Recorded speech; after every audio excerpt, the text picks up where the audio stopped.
In solo leveling, after Akari Shimizu suddenly had her entire head blown off by an unknown assailant, both of the Japanese hunters nearby were shocked in an instant as Kenzo Tanaka shouted at Fujishima telling him to be careful, but before he could even finish his sentence, the beast rushed toward him at terrifying speeds, making him attempt to counterattack. But unfortunately, even he had his head flown off his body. Fujishima was enraged, dashing toward the beast at maximum capacity, but the being easily evaded his attack, slicing off his fucking head in the fraction of a second. The entirety of Team Charlie had been completely annihilated. Inside the tunnels heading toward the Ant Queen, Dongwook was surprised by the strength of the Royal Guard, saying that each one of them was as strong as an S rank. But in the end, a beast was a beast, stating that their movements were limited, unlike a hunter who uses a wide variety of battle tactics, striking the ant with a powerful blow using his shield. He then called for Mami Cha as she leaped over his head, piercing the ant's skull, ripping it in half right down the middle.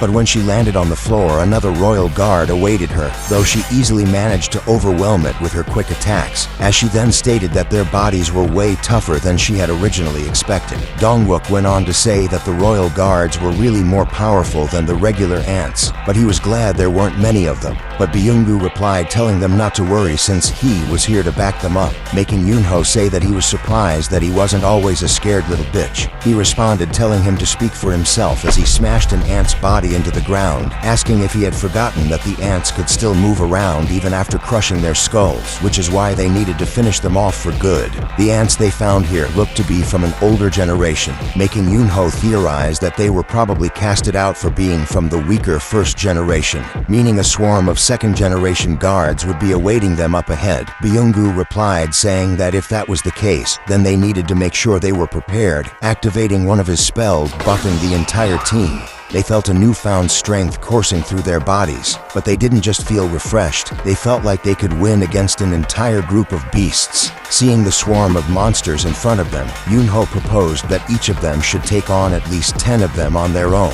as Byung-gu stated that he had the combat skill of an A rank, so he would take care of at least 1 or 2 stragglers if needed, making Yoonho ask if he really thought he was crazy enough to rely on a healer, saying that the buffs he already provided were already more than enough, so he should just stand back and watch how it's done. Follow for more content.